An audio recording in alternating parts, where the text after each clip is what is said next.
every minute with the fever dreams. I push my mind to a limit where it needs to be. I work blind, got vision I don't need to see. I pick a mind over matter, I believe in me. I need to find more hours in the day to breathe. Need to find more power in the way I be. And when my mind turns sour with the painful scenes, I need to scream out loud, I can't stop me.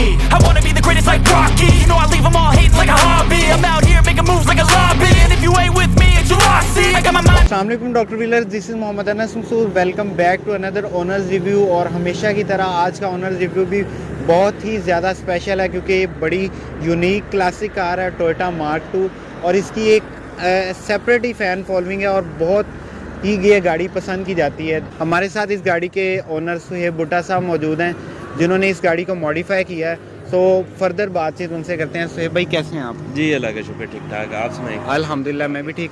Suhaib भाई सबसे पहले मुझे बताइए गाड़ी आपके पास कब से है और ये कौन सा मॉडल ईयर है? ये 1976 टोयोटा मार्क 2 है और ये मेरे पास पिछले 4 सालों से है। ठीक है। और थॉट प्रोसेस क्या था, मतलब डिसीजन कैसे बना मार्क 2 का कि आप मतलब स्पेशली मार्क 2 ही लेने गए थे या बजट वाइज चल रहे थे आप? नहीं, इसके अंदर ये था कि जब हम छोटे होते थे तो एक मूवी आई थी फास्ट एंड द फ्यूरियस, तो उसके अंदर विन डीजल के पास जो गाड़ी थी ये इस स्पेसिफिक मॉडल की लुक थोड़ी सी उससे मिलती बिल्कुल एग्जैक्टली। तो तब से एक माइंड में था कि यार मसल कार बनानी है या खरीदनी है तो ये जो मॉडल है ना ये ही है जो जिसको मैं उस परसेप्शन से देख सकता हूँ। बिल्कुल। तो मैंने स्पेसिफिकली ये मार्क 2 का मॉडल ढूंढा और ढूंढा भी 1976 क्योंकि इसकी जो सामने से नोज कट है मुझे ये पसंद है। और 74 में आई थिंक ये 74 में ये नोज कट नहीं है, वो बिल्कुल सीधी ग्रिल है। बिल्कुल। तो ये स्पेसिफिकली यही मॉडल मैंने ढूंढना था और ये मैं जाके इस्लामाबाद से लेके आया था। अच्छा। और थोड़ी सी आपकी गाड़ी की हिस्ट्री के बारे में बताना चाहेंगे कि टू योर नॉलेज के गाड़ी की हिस्ट्री कितने वेरिएंट्स आते थे या गाड़ी ये कब लॉन्च हुई थी? इसमें यह है कि ये 1967 में टोयोटा मार्क 2 की फर्स्ट जनरेशन आई थी। ये सेकंड जनरेशन है और सेकंड जनरेशन 1972 से 1976 तक आई थी और मार्क 2 जो है ये 2004 तक आई है, जिसको जो मार्क 2 ग्रैंडी के नाम से थी। इसके बाद 2004 के बाद इसमें मार्क एक्स आई थी जो कि बहुत ही बेटर वर्जन था, इम्प्रूव्ड वर्जन था। तो उसके अंदर यह है कि बहरहाल ये गाड़ी जो है इसमें इस टाइम 2 लीटर इंजन है। लेकिन स्टॉक कितना आता था इसमें इंजन? किस चीज़ के? इस कार में स्टॉक कितना इंजन आता था पहले? इसके अंदर जो ओरिजिनल आता था वो भी 2 लीटर होता था लेकिन वो पेट्रोल होता था। तो इसके अंदर जो मैंने डाला हुआ ये 2 लीटर डीजल है। अच्छा।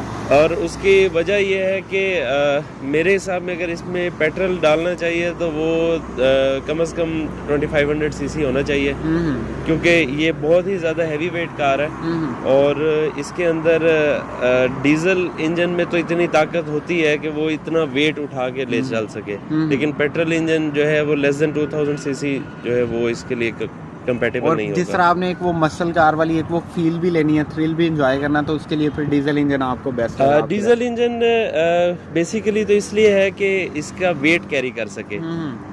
इसके अंदर क्योंकि ये रेयर व्हील ड्राइव है, इसके अंदर पीछे जिसको हम अपने लोकल लैंग्वेज में हिस्सा कहते हैं, हिस्सा लगा हुआ है जिसकी वजह से इसकी पावर रियल व्हील में है। तो इसमें अगर जिस तरह कच्ची ज़मीन है उसके ऊपर तो ये थोड़ी बहुत ड्रिफ्ट भी करती है गाड़ी। अगर इसके अंदर मैं 2.5 या 3 लीटर इंजन डालता हूँ तो ये मेन रोड के ऊपर भी प्रॉपर ड्रिफ्टिंग करेगी। तो वो देखें, शायद मैं नेक्स्ट स्टेप पे जाऊँ उस पर। वो भी इंशाल्लाह हम व्यूअर्स आपके लिए लेके आएंगे सुहेब भाई जो गाड़ी में नेक्स्ट अपग्रेड करेंगे।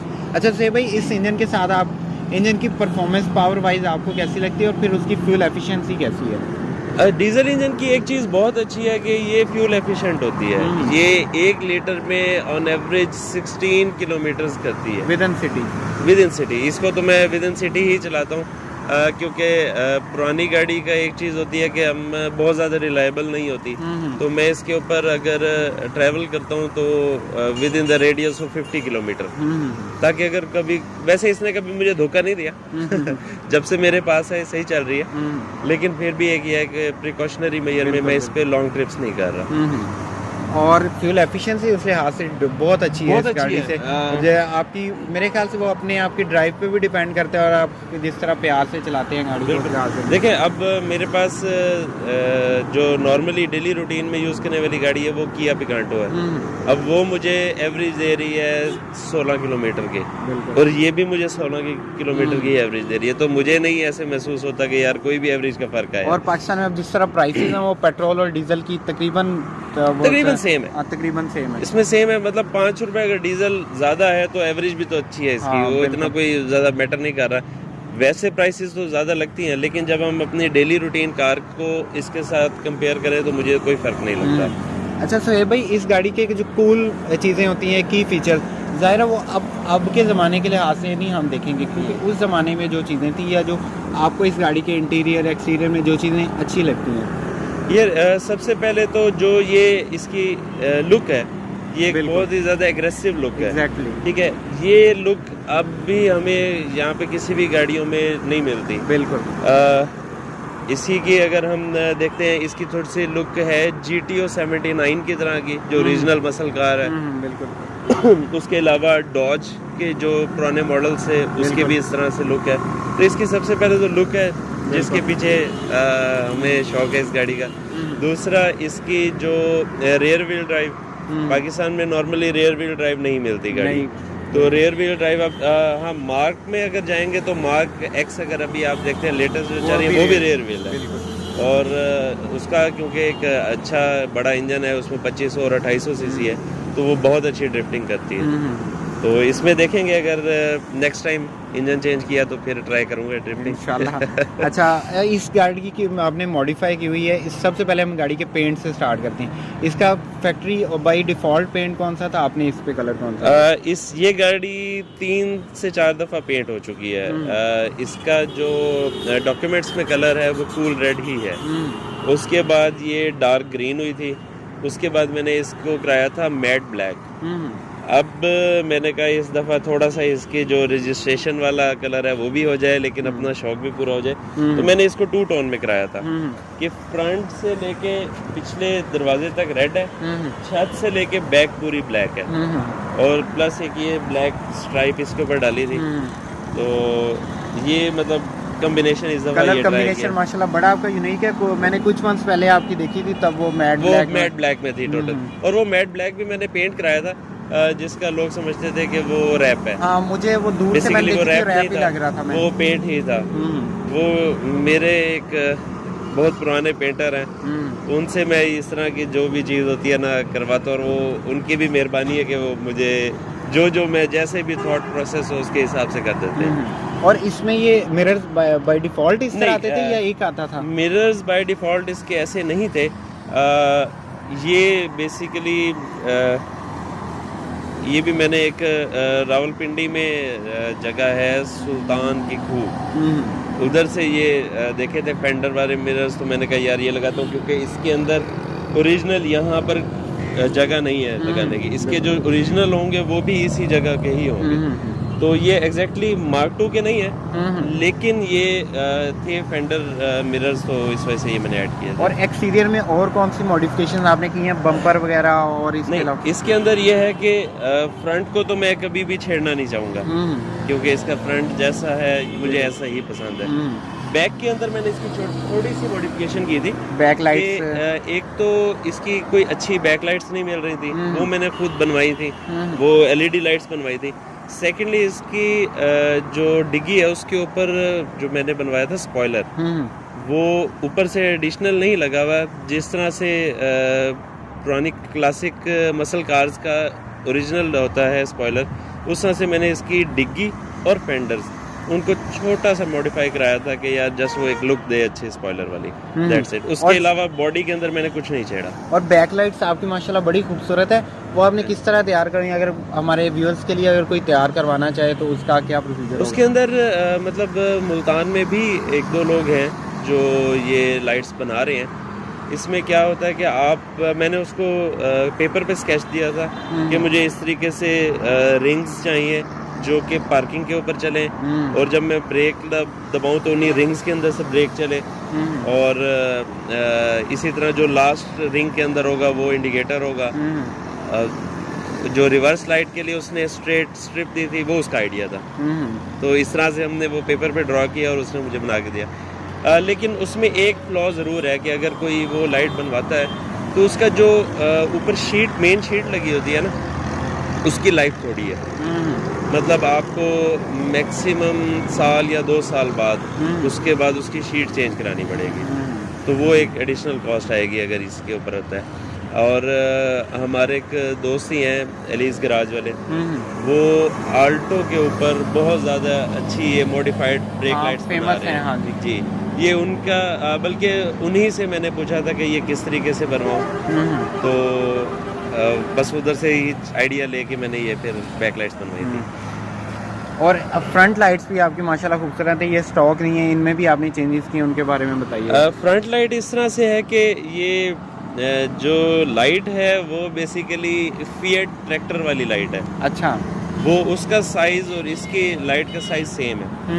मैंने सिंपल वो न्यू लाइट्स लेके वो लगाई हैं, और उसके ऊपर क्योंकि मैं ये गाड़ी बना रहा था तो एक दोस्त ने मुझे ये रिंग्स गिफ्ट किए थे जो मैंने इसके लाइट्स के ऊपर पेस्ट किए हैं। ये सिंपल रिंग्स हैं जो कि लाइट के ऊपर सिलिकॉन टेप के साथ पेस्ट हुए हुए हैं, और उनको कनेक्शन पार्किंग के साथ दिया हुआ है। लेकिन वो सिंपल से रिंग ने उसकी लाइट की बहुत खूबसूरती ले आए। बिल्कुल।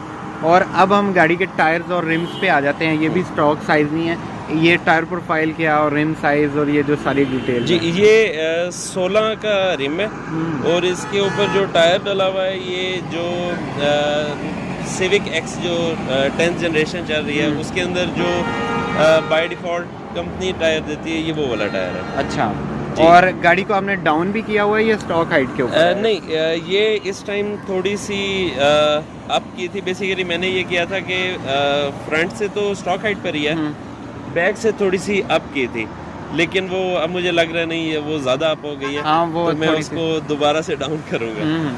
लोग इन कार्स को डाउन करते हैं, आपने थोड़ा सा उसको लिफ्ट किया? हाँ, मैंने थोड़ा सा मैंने यही सोचा था कि अगर मैं इसको फ्रंट से डाउन करता हूँ, बैक से थोड़ी सी अप करता हूँ तो अच्छी लगेगी, लेकिन वो डिसीजन अच्छा नहीं था। एक्चुअली ये जो है गाड़ी, ये हम 2 भाई यहाँ पर होते हैं, मेरे बड़े भाई ने और मैंने, हम दोनों को गाड़ियों का भी शौक है, तो ये हमारी फर्स्ट रीबिल्ड कार है। तो पहली गाड़ी में हमेशा बंदा बहुत सारे फ्लॉज कर जाता है। बिल्कुल। तो मुझे पता है कि मैंने इसके अंदर जो जो गलतियां की हैं, मैं नेक्स्ट जो भी गाड़ी बनाऊंगा उसके अंदर वो गलतियां नहीं होंगी, और वो मेरी एक तो कॉस्ट बचाएगी, इसके ऊपर मेरी अनड्यू कॉस्ट लगी है, और जो अगर मैं नेक्स्ट यही गाड़ी दोबारा से बनाऊं तो मैं इससे कम अज़ कम 1-1.5 लाख रुपए कम में बना सकता हूँ। और सेकेंडली समझे ये इसका विजन और जो ऑटोमोटिव मेरे भाई की शॉप है, ये हम दोनों का इकट्ठा कंबाइंड विजन है, क्योंकि हमें इसके अंदर इंटरेस्ट था कि गाड़ियों को मॉडिफाई करना, उसके अंदर चीज़ें इंस्टॉल करना। तो मेरे भाई ने ऑप्ट भी यही किया कि मैं बिज़नेस भी इसी का स्टार्ट करूँ, बिल्कुल ऑटोमोटिव के नाम से, कि जिसके अंदर कार की एक्सेसरीज और मॉडिफिकेशन का सारा सेटअप है। और थोड़ा सा लोकेशन के बारे में भी गाइड कर दें कि ऑटोमोटिव की। जी, ऑटोमोटिव ये नॉर्दर्न बाईपास के पास जो रोड जा रहा है, बाईपास से टुवर्ड्स वावड़ा टाउन, तो उसी रोड के ऊपर ये सुजुकी साउथ पंजाब से थोड़ा सा आके मेन पर ही शॉप है। ठीक हो गया। तो इस शॉप का भी वही था कि विजन हमारा इकट्ठा है दोनों भाइयों का। और अब देखें, ये पहले ही राइड थी, इंशाल्लाह नेक्स्ट कोई और चीज़ बिल्ड करेंगे। वैसे एक दफ़ा इरादा है कि शायद मैं नेक्स्ट बीटल के ऊपर जाऊँ। अच्छा। वॉक्सवैगन बीटल आपके पास आई थिंक है या वो जो असल में फैमिली फ्रेंड है, उनके पास एक बीटल भी है और एक मर्सिडीज़ भी है, 1980s मॉडल है। तो उनके ही बीटल देख के मुझे शौक हुआ है कि नेक्स्ट अगर मैं गाड़ी कोई मॉडिफाई करूँगा तो वो बीटल होगी। इंशाल्लाह best of luck for your next project. अब इस गाड़ी के हम इंटीरियर की अगर बात करें तो इंटीरियर पोर्शन हम मिस कर गए, इसमें इंटीरियर में क्या क्या मॉडिफिकेशंस की हैं आपने? अच्छा, इंटीरियर के अंदर ये है कि फिर वही मैं कहूँगा कि मेरा गलत डिसीजन था कि मैंने इसके अंदर करोला इंडस मॉडल 1996 टू 2000 जो मॉडल है उसका डैशबोर्ड इंस्टॉल किया था। अच्छा। अब वो देखने में तो ठीक है, लेकिन उसके अंदर उसके फ़ायदा क्या था कि उसके अंदर मुझे इसका एसी इंस्टॉल करने में इजी था, क्योंकि जो इसका ओरिजिनल डैशबोर्ड है उसके अंदर एसी का ऑप्शन नहीं है। बिल्कुल। मुझे उस टाइम इसका ओरिजिनल डैशबोर्ड कहीं भी वो कहते हैं ना सिंगल पीस में नहीं मिल रहा था, टुकड़ों में टूटे फूटे मिल रहे थे, जो कि शायद रिपेयर करके भी इतना अच्छा नहीं बनना था। वो फिनिशिंग वो नहीं आनी थी, वो बिल्कुल नहीं आनी थी। तो मैंने उस टाइम तो ये इंडस करोला वाला डैशबोर्ड इंस्टॉल किया था, लेकिन उसका नुकसान क्या हुआ कि ये डैशबोर्ड ना बहुत ज़्यादा चौड़ा है, मतलब विड्थ इसकी ज़्यादा है, उसकी वजह से हमारे आगे बैठने की लेग स्पेस थोड़ी हो गई है। ड्राइवर साइड तो बिल्कुल ठीक है, पैसेंजर साइड की काफ़ी छोटी जगह, लेकिन उस पे एक चीज़ आपको वो कंप्रोमाइज़ करनी पड़ी, लेकिन इंटीरियर लुक से इस गाड़ी की बेहतर हो गई। इंटीरियर नहीं, इसका जो ओरिजिनल है अगर वो अच्छी कंडीशन में मिलता है और वो हम उसे रिस्टोर करें तो उसकी भी एक अपनी लुक है।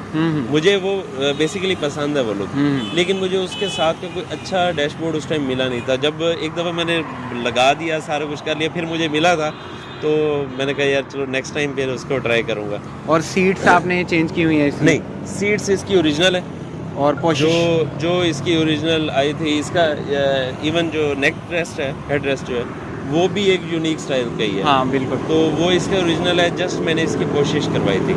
ठीक है। वो भी लास्ट टाइम मैंने कराई थी, मतलब कि ब्लैक कोशिश करके उसके ऊपर थ्रेड जो है वो रेड यूज हुआ था, वो इसकी कॉम्बिनेशन के साथ। और इंटीरियर में आपने इसमें वो LCD भी लगाई हुई है, वो रिवर्स कैमरा? इसके अंदर ये था कि डैशबोर्ड के ऊपर ही एक मैंने LCD लगाई है, क्योंकि अब आदत हो गई है कि रेयर व्यू कैमरा के बगैर मेरे से रिवर्स नहीं होती। तो उसके अंदर फिर यही चीज़ है कि चलो यार LCD मतलब ज़्यादा ये नहीं है कि सॉन्ग्स के लिए लगाई है, लगाई बैक व्यू कैमरे के लिए, लेकिन सॉन्ग्स का भी एडिशनल बेनिफिट है उसके साथ। और इसके अलावा अब हम गाड़ी के रेयर पे बात करें तो कितने पैसेंजर इसमें इजीली ट्रैवल कर सकते हैं? इसकी जो लेग स्पेस है वो थोड़ी सी कम है पीछे से भी। उसमें यह है कि बच्चे तो इजीली बैठ सकते हैं, बड़ों में भी अगर हम औरतों की बात करें तो वो शायद कंफर्टेबल बैठ सकती हैं, लेकिन मर्दों के लिए थोड़ा सा मुश्किल है बैठना, मतलब 2 लोग पीछे बैठ सकते हैं, उससे ज़्यादा नहीं। अच्छा सुहेब भाई, अब हम फाइनल क्वेश्चन की तरफ आते हैं। कॉस्ट कितनी आई? अब गाड़ी कितने की आपने स्टॉक ली थी और उस पर मॉडिफिकेशन पे कॉस्ट कितनी, और अब इस गाड़ी की वैल्यू क्या है? इसके अंदर ये है कि मैंने जब कार जिससे ली थी उसने कहा कि मैंने गाड़ी फुल बिल्ड की हुई है तो बहुत अच्छी है, आपको इसके अंदर कोई मॉडिफिकेशन करने की ज़रूरत नहीं होगी। तो मैं जब उस बिहाफ पर गया था, लेकिन वहाँ जाके बहुत ज़्यादा डिसअपॉइंटमेंट हुई थी। अगर जिसको वो कह रहा था कि मेरी गाड़ी रेडी है, उसमें शायद मैं गिन के कह सकता था कि 45 पीसेस थे जो कि टोटली गल चुके थे। रस्ट के पहले तो रस्ट लगता है ना, उसके बाद वो बिल्कुल जगह ही वहाँ से गल जाती है, ख़त्म हो जाती है, तो इस तरह से थी। और उसके हिसाब से वो मॉडिफाइड थी। उस टाइम उसका इंजन जो था वो भी बस बिल्कुल डाउन था। इवन मैं जब इस्लामाबाद से मुल्तान आता, रास्ते में उसकी वायरिंग को आग लग गई, वो रास्ते में इमरजेंसी से वो सेट की। तो मेरे हिसाब से सबसे पहले तो मैं जिस कंसेप्ट से गया था कि अगर ये बेहतर कंडीशन में है, तो उस वक्त के हिसाब से मैंने इसके भरे थे 325, लेकिन वो कंडीशन के हिसाब से मेरा ख्याल है मुझे 250 से ऊपर नहीं देना चाहिए। और उसके बाद फिर इसके ऊपर जो सेकंड हाईएस्ट कॉस्ट आई थी, जो कि मैं कहूँगा कि अगर कोई भी ये गाड़ियाँ पुरानी लेके उसको मॉडिफाई करना चाह रहा है तो ज़रूर देखेगा इसकी डॉक्यूमेंट्स। एक मिथ बनी हुई थी, मैंने एक नहीं 3-4 ये Mark II देखी थी, तो सारों की एक ही बात थी कि ये ना 30 साल बाद टोकन माफ़ हो जाता है। अच्छा। तो मैंने भी समझा शायद सही होगा, मैंने एक्साइज के किसी बंदे से पता ना किया। अब इसके कोई 10 से 12 साल के टोकन शॉर्ट थे। अच्छा। उसने भी मुझे यही कहा कि यार 30-35 साल बाद ना टोकन माफ़ हो जाते हैं। जब मैं ये एक्साइज में लेके गया कि यार ये गाड़ी मैंने अपने नाम करवानी है, तो उन्होंने कहा पहले तो इसके टोकन भरें, और टोकन इसका था 1 साल का 6,000 का। अच्छा। तो आई गेस 60,000 तो खाली मुझे टोकन का पे करना पड़ गया। फिर जब मैंने इसकी, और उसने ऑनर ने मुझे कहा था कि इसकी फ़ाइल जो है ना वो अभी तक एक्साइज ऑफिस में है, तो वो भी फिर जब पता किया उन्होंने कहा नहीं जी वो फ़ाइल का भी इशू है, वो फिर फ़ाइल ढूंढवाई, जो भी किया पता। फिर उसके अंदर जब कोई एक्स्ट्रा एफर्ट करता है तो उसने अपना भी मार्जिन रखना है। बिल्कुल। तो इसकी फ़ाइल वगैरह फिर ढूंढी गई और इसको स्मार्ट कार्ड बनवाया इसका मैंने। वो मतलब मुझे खाली इसकी वो सारे डॉक्यूमेंट्स क्लियर करने में 1 लाख रुपए लग गया। बिल्कुल। फिर सेकंड ये है कि इन गाड़ियों में अगर आप इंटरेस्ट ले रहे हैं तो आपका जो वर्कशॉप्स हैं ना उनके साथ बहुत अच्छी रिलेशनिंग होनी चाहिए। बिल्कुल। क्योंकि जितनी देर में अगर इसका फॉर एग्जांपल एक ये फेंडर डैमेज है, जितनी देर में उसने इसका एक फेंडर तैयार करना है ना उतनी देर में शायद वो मेजर एक्सीडेंटेड पूरी गाड़ी तैयार कर दें। बिल्कुल। क्योंकि इसका जो ये लोहा है वो बहुत मोटा है। आप दूसरी गाड़ियों को तो ऐसे चेक कर रहे होते हैं ना, इसको जितना मर्जी मारे कोई फर्क नहीं पड़ना, ये बहुत सॉलिड गाड़ी है। तो इसके लिए आम चादर नहीं यूज़ होती। लोहा मार्केट से वो मेरा डेंटर जो है वो इसके लिए चादर लेके आया था, मोटी चादर, और उससे उसने इसका एक एक पीस बनाया। तो एक तो टाइम बहुत ज़्यादा कंज्यूम हो गया, और जब बहुत ज़्यादा टाइम कंज्यूम हो गया तो मेरी उससे थोड़ी सी तू मैं भी हो गई कि यार तूने मेरी गाड़ी रोल दी। तो वो उन चीज़ों में जब ये गाड़ी के काम में डिले हो रहा होता है ना तो उसके अंदर इशू आता है कि आपकी कॉस्ट बढ़ रही होती है। बिल्कुल। सबसे बड़ी कॉस्ट आपका टाइम देखिए, होता है। टाइम भी डिले हो रहा है, और सेकेंडली ये है कि वो जब बहुत ज़्यादा टाइम खड़ी रहेगी गाड़ी तो कोई ना कोई और नुक्स नज़र आएंगे, क्योंकि वर्कशॉप वालों ने तो इसकी केयर नहीं करनी। बिल्कुल। वो जाते जाते कोई रगड़ देंगे कोई चीज़, या फिर ये है कि वो खड़े खड़े कहीं ना कहीं रस्ट लगना शुरू हो जाएगा। सबसे पहले इसकी वो और कुछ हो ना हो कि इसके जो व्हील्स हैं वो जैम होने लग जाएंगे। बिल्कुल। क्योंकि वहीं खड़े उन्होंने तो नहीं ध्यान करना, पानी पड़ रहा है या वो मट्टी जा रही है जैसे भी जा रहे हैं, तो वहाँ मेरा थोड़ा सा नुकसान हुआ। तो मुझे तो ये गाड़ी टोटल पड़ गई है अराउंड 7 लाख। जबकि मैं ये कहता हूँ कि अगर मैंने इसको गाड़ी को प्रॉपर तरीके से, मुझे नो हाउ होती ज़्यादा, तो शायद मैं इसको 5.5 लाख में तैयार कर सकता था। और अब तो इस गाड़ी की वैसी वैल्यू ज़्यादा हो गई होगी क्योंकि जिस तरह प्राइसेस बढ़ी हैं, या अगर वही हैं तो आप बताएं कि एक बंदा अगर स्टॉक गाड़ी लेके टोटल कितनी देर 5.5 लाख में तैयार हो जाएगी या कितने? अब असल में यह है ना कि उस टाइम मुझे एक बुरी हालत की गाड़ी 3.25 में मिली थी। इस टाइम शायद बुरी हालत की गाड़ी भी 3 की मिलेगी। बिल्कुल। उससे भी बुरी हालत की 3 की मिलेगी। क्योंकि अगर ये जितना मोटा इसका लोहा है, इसको अगर शायद वेट करके भी बेचे ना तो ये गाड़ी 2 लाख की बिक जाएगी। बिल्कुल, एग्जैक्टली। तो अब कॉस्ट तकरीबन इतनी ही आएगी, और तकरीबन मतलब ये 7-1 लाख रुपए में एक नॉर्मल तैयार हो सकती है। एक है आई गेस फैसलाबाद के हैं, उनका मैंने रिव्यू देखा था, उन्होंने इस गाड़ी पे बहुत मेहनत की है, और लेकिन उनके हिसाब से उन्होंने कहा था जी इस गाड़ी की वैल्यू 16 लाख है जो उन्होंने तैयार की है। और लेकिन वो बहुत प्यारी तैयार हुई है। मतलब वो भी एक इंस्पिरेशन है कि नेक्स्ट टाइम मैं तैयार करूँ तो उस लेवल की करूँगा। इंशाल्लाह इंशाल्लाह। So thank you so much Sohaib भाई आपके प्रीशियस टाइम का। सो व्यूअर्स, ये था आज का ओनर्स रिव्यू। आई होप कि आज का ओनर्स रिव्यू बड़ा रिसर्च ओरिएंटेड और बड़ा डिटेल्ड था, और सोहेब भाई खुद रिसर्च ओरिएंटेड बंदे हैं और एक एंथुसियास्ट हैं, कार एंथुसियास्ट। इसकी वजह से इनका ओनर्स रिव्यू बहुत ही ज़्यादा आपके लिए हेल्पफुल साबित रहा होगा। मिलते हैं किसी नेक्स्ट रिव्यू में। अल्लाह हाफिज़।